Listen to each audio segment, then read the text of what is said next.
مولانا فضل الرحمان کا KPK میں تبدیلی کا بڑا اشارہ، اور پاکستان کی سیاسی کشمکش، تحریک انصاف کی نئی صف بندی۔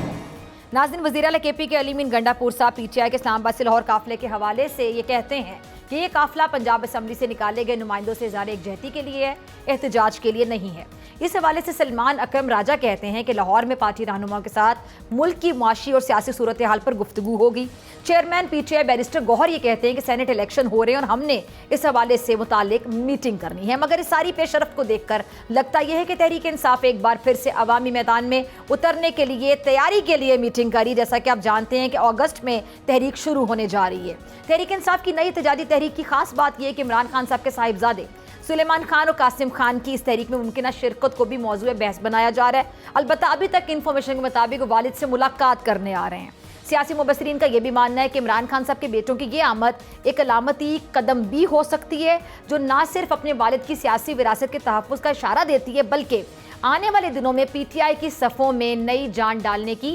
کوشش بھی ہو سکتی ہے۔ اور یہ خبر حکومتی ایوانوں میں ایک اضطراب کا باعث بھی بن چکی ہے، کیونکہ عمران خان کی غیر موجودگی میں اگر ان کے بیٹے عوامی سطح پر تحریک کی قیادت کرتے ہیں، جس کے چانسز کسی طور پہ کم ہیں، تو یقینی طور پہ یہ ایک علامتی قوت حاصل کر سکیں گے۔ ایٹ لیسٹ ایک ایموشنل کارڈ کھیلا جا سکے گا، عوامی ہمدردی حاصل کی جا سکتی ہے۔ جو ان کے ووٹرز ہیں، فالوورز ہیں، جو تحریکوں پہ ہمیشہ تنقید کرتے آئے ہیں، احتجاجوں پہ تنقید کرتے آئے ہیں، ان کی توجہ کو یقینی طور پہ اٹریکٹ کیا جا سکتا ہے۔ اچھا، حکومتی ذرائع میں اس حوالے سے اگر ہم بات کریں، کافی زیادہ واضح کہہ لیں کہ بے چینی ضرور پائی جاتی ہے، اور جو حکومتی اراکین کے بیانات ہیں، ہر بندہ اپنی رائے کا اظہار کر رہا ہے، سب کی ملی جلی رائے ہے، اور اس سے یہ بے چینی کہیں نہ کہیں ظاہر ہوتی ہے۔ تحریک انصاف کے حامی یہ الزام عائد کرتے ہیں، آپ کو پتہ ہے کہ ان کی جماعت کو منظم انداز میں بڑی پلاننگ کے ساتھ دیوار سے لگایا جا رہا ہے۔ مقدمات کا انبار کہہ لیں، پارٹی قیادت کی گرفتاریاں، سیاسی سرگرمیوں پر غیر اعلانیہ پابندیاں ایک منظم کوشش کی مانند دکھائی دیتی ہیں۔ اچھا، حکومت اور ریاستی اداروں کی اگر بات کی جائے، ملک کی سلامتی، معاشی بہتری، آئینی تسلسل کا بیانیہ لے کر آگے بڑھ رہے ہیں۔ ان کے نزدیک عمران خان صاحب کی جو سیاست ہے وہ تصادم اور خود پسندی پر مبنی ہے، اور یہی جو تضاد ہے یہ ملک کو ایک خطرناک پولرائزیشن کی طرف بھی لے جا رہا ہے۔ تحریک انصاف اگر واقعی احتجاجی تحریک کا آغاز کرتی ہے تو اس میں عمران خان صاحب کے بیٹوں کی شرکت عملی شکل اختیار کرتی ہے۔ اگر وہ صرف والد سے ملاقات نہیں کرتے تو کیا یہ ایک علامتی طور پر آپ کہہ سکتے ہیں کہ سیاسی وراثت کی منتقلی کا آغاز بھی ہو سکتا ہے؟ اب تک کی انفارمیشن کے مطابق کہ شاید ایسا نہیں کیا جائے گا، وہ والد سے ملاقات کریں گے اگر آتے ہیں، اور ملاقات کر کے چلے جائیں گے۔ لیکن علیمہ خان صاحبہ کی اگر ہم سٹیٹمنٹ کی بات کریں اور جمائمہ خان صاحبہ کی ٹویٹ کو اگر آپ کمپیئر کریں تو دونوں میں ایک واضح آپ کو ڈفرنس نظر آئے گا۔ علیمہ خان صاحبہ اپنے ووٹرز کو، فالوورز کو یہ کہہ رہی ہیں کہ جی ان کے بیٹے جب آئیں گے سلیمان اور قاسم تو وہ یقینی طور پہ تحریک میں شرکت کر سکتے ہیں، اڈیالہ تک جا سکتے ہیں۔ اور کچھ انفارمیشن کے مطابق جو ان کا PTI کا امریکہ سے جو PTI کا ایک باقاعدہ وہاں لوگ جو آپریٹ کر رہے ہیں، ٹویٹر پہ آپ دیکھ لیں، سوشل میڈیا پر دیکھ لیں، وہاں سے خبر یہ آتی ہے، ایک صحافی نے ٹویٹ بھی کیا ہوا تھا کہ جی ان کے بیٹے جو ہیں وہ ڈائریکٹ پشاور آئیں گے اور پشاور سے آ کر اڈیالہ کی طرف سفر کریں گے، اور یقینی طور پہ دونوں کی رائے میں ایک آپ کو باقاعدہ تضاد نظر آئے گا، کیونکہ جمائمہ خان کے مطابق وہ صرف والد سے ملاقات کرنے آنا چاہتے ہیں۔ اور اگر ہم بات کریں PTI کی، ان کے بیانیے کی، تو عمران خان صاحب نے ہمیشہ سے ایک ہی بیانیہ رکھا ہے اپنی پارٹی کو لے کر کہ وہ موروثیت کے خلاف ہیں اور وہ موروثی سیاست کو پسند نہیں کرتے ہیں، تو یقینی طور پہ ان کے بیانیے پہ بھی ایک بہت بڑا سوالیہ نشان لگ جائے گا۔ دوسری بات یہ کہ پاکستانی نیشنل نہیں ہیں ان کے بیٹے، برٹش نیشنل ہیں، اور وہ احتجاج بھی نہیں کر سکتے ہیں اکارڈنگ ٹو آئین کانسٹیٹیوشن آف پاکستان۔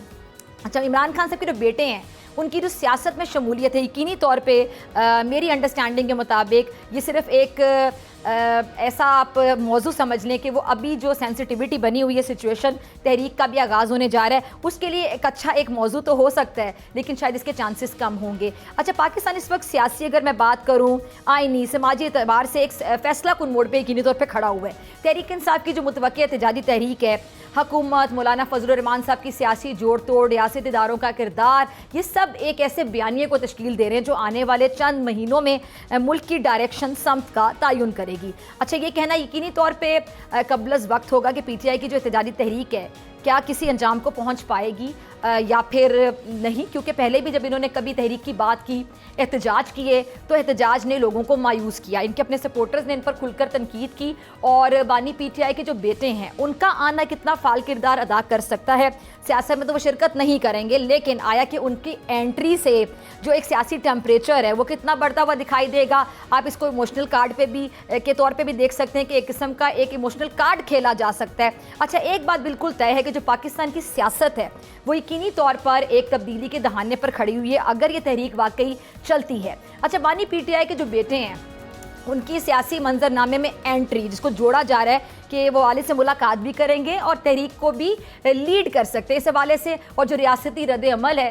یہ پاکستان کو ایک نئے سیاسی بحران کی جانب بھی لے جا سکتا ہے۔ اب دیکھنا یہ کہ عوام کا جو اعتماد ہے وہ آخر کس سمت میں جاتا ہے، آیا کہ حکومت اس امتحان میں سرخرو ہوتی ہے یا پھر ملک ایک بار پھر سے بحران کا شکار ہوتا دکھائی دیتا ہے۔ کے پی کے کی جو سیاسی فضا ہے وہ ایک بار پھر سے گہما گہمی کے عروج پر ہے، اور دوسری بات 21 جولائی کو ہونے والے سینٹ انتخابات ہیں اس کے پیش نظر جو مختلف جماعتیں ہیں ان کے درمیان مشاورت، ممکنہ اتحاد کی سرگرمی جو ہے وہ بھی بڑا زور پکڑ رہی ہے، اور ایسے موقع پر اگر میں مولانا فضل الرحمان صاحب کی بات کروں وہ ایک بار پھر سے سیاسی مرکز نگاہ بن چکے ہیں۔ مولانا فضل الرحمان صاحب کا سیاست میں بڑا قد ہے، اس سے کوئی ڈینائی نہیں کر سکتا، اور وہ ہمیشہ امپورٹنٹ رہے ہیں۔ تبدیلی کا انہوں نے اندیا دی ہے آج، اور انہوں نے کہا کہ صوبے میں تبدیلی ہونی چاہیے۔ مولانا صاحب نے کیا گفتگو کی، ٹیم ذرا چلائیے گا۔ صوبے میں تبدیلی آئے، اگر پی ٹی آئی اکثریت میں ہے تو پی ٹی آئی کی اکثریت کے اندر ہی آئے کہ ہمارے صوبے کی اکثریت جعلی ہے، دھاندلی کی پیداوار ہے۔ تاہم سیاسی کشمکش کا متحمل صوبہ شاید نہ ہو، تو اگر ان کے اپنی پارٹی کے اندر تبدیلی آتی ہے تو وہ زیادہ مناسب ہوگا۔ عام آدمی کی زندگی جو ہے وہ غیر محفوظ ہے، یہ حکومت نہیں۔ جی، تو سنا آپ نے مولانا فضل الرحمان صاحب کو، انہوں نے کہا کہ تبدیلی جو ہے وہ پی ٹی آئی کے اندر سے ہی ہونی چاہیے۔ انہوں نے یہ بھی کہا کہ صوبہ سیاسی کشمکش کا متحمل نہیں ہو سکتا، اور یہ جو تبدیلی ہے یہ تحریک انصاف کے اندر سے ہی ہونی چاہیے۔ اب دوسری جانب کے پی کے میں جو سینٹ کے سلسلے میں سیاسی جوڑ توڑ ہے وہ بھی جاری ہے، اور پیپلز پارٹی کے وقت نے سینئر رہنما خورشید شاہ کی قیادت میں مولانا فضل الرحمان صاحب سے ملاقات کی۔ ملاقات میں گورنر کے پی کے، جے یو آئی کے جو اہم رہنما ہیں وہ بھی شامل تھے۔ اس ملاقات میں جو سیاسی حلقے ہیں ان میں مشترکہ جو انتخابی اسٹریٹجی ہے اس کی کیا سرائیوں کو بھی تقویت دی ہے۔ اب اس تسلسل میں مسلم لیگ نون کے رہنما رانا ثناء اللہ امیر مقام نے بھی مولانا فضل الرحمان سے علیحدہ ملاقات کی، جس میں کے پی کے میں جو پارٹی پوزیشن ہے، آئندہ سیاسی نقشے اس میں مشاورت کی گئی۔ اس کے ساتھ ساتھ عوامی نیشنل پارٹی اے این پی کو بھی اس اتحاد میں شامل کرنے کی کوششیں ہو رہی ہیں، جبکہ آزاد ارکین صوبائی اسمبلی جو ہیں ان سے بھی رابطوں کا سلسلہ بڑے زور و شور سے جاری ہے۔ اب یہ سیاسی پیش رفت ہے یہ نہ صرف سینٹ انتخابات کے نتائج پر اثر انداز ہوگی بلکہ کے پی کے کی جو مجموعی سیاسی سمت ہے اس کو متعین کر سکتی ہے۔ اگر یہ جماعتیں متحد ہو کر میدان میں آتی ہیں تو یہ نہ صرف تحریک انصاف کے لیے ایک بڑا چیلنج ہوگا بلکہ سیاسی توازن میں قابل ذکر تبدیلی کا پیش خیمہ بھی ثابت ہو سکتا ہے۔ کے پی کے میں سینٹ انتخابات ہیں ان کی یہ جو دوڑ ہے یہ سیاسی بصیرت، حکمت عملی، اتحاد کی آزمائش بھی ہے، اور آنے والے دنوں میں یہ بات بڑی کلیئر ہو جائے گی کہ آیا یہ جماعتیں اپنی نظریاتی اخلاق کے جو اختلافات ہیں، جن کے ڈفرینسز ہیں، ان کو پس پش ڈال کر کیا کوئی مشترکہ سیاسی ہدف کے لیے ایک ہو سکتی ہیں، یکجا ہو سکتی ہیں، متحد ہو سکتی ہیں، یا پھر نہیں ہو سکتی۔ لیکن ایک بات بڑی طے ہے کہ مولانا فضل الرحمان صاحب کی جو سیاسی اہمیت ہے وہ ایک بار پھر سے بڑی کلیئر ہو چکی ہے۔ اچھا، آصف علی زرداری صاحب سے استعفیٰ لیے جانے اور فیلڈ مارشل آصف منیر صاحب کو صدر بنانے کے متعلق جو گردش کرنے والی خبریں، انہوں نے بھی ایک بار ایک حقیقت کو یہ اجاگر کی کہ کچھ عناصر غیر سنجیدہ ہیں اور منفی مہم کے ذریعے قومی اداروں کو نشانہ بنانے کی کوشش کرتے ہیں۔ اچھا، وزیر اعظم شہباز شریف صاحب نے ان افواہوں کو سختی سے مسترد کیا ہے، انہیں بے بنیاد، جھوٹ، قیاس آرائیوں پر مبنی قرار دیا ہے۔ انہوں نے واضح کہا ہے کہ نہ تو فیلڈ مارشل آصف منیر صاحب نے کبھی صدر بننے کی خواہش ظاہر کی اور نہ ہی ایسی کوئی تجویز زیر غور ہے۔ انہوں نے باقاعدہ یہ زور دے کر کہا ہے کہ ان تینوں صدر آصف علی زرداری صاحب، army chief field marshal Asif Munir صاحب اور خود ان کے جو درمیان باہمی احترام ہے، قومی ترقی اور استحکام کے لیے ایک مضبوط اور قابل فخر ہم آہنگی موجود ہے۔ اچھا، وزیر داخلہ محسن نقوی صاحب جنہیں عسکری قیادت کے قریب سمجھا جاتا ہے، انہوں نے بھی اس منظم مہم کو ایک سازش قرار دیا اور اس کی شدید مذمت کی، اور ان کا بیان اس حقیقت کا مظہر ہے کہ ریاستی ادارے جو ہیں وہ نہ صرف باہمی ہم آہنگی جو ہے اس میں کام کر رہے ہیں بلکہ ان کے خلاف کسی بھی منفی پروپیگنڈے کو ناکام بنانے کے لیے یک زبان اور پرعزم دکھائی دیتے ہیں۔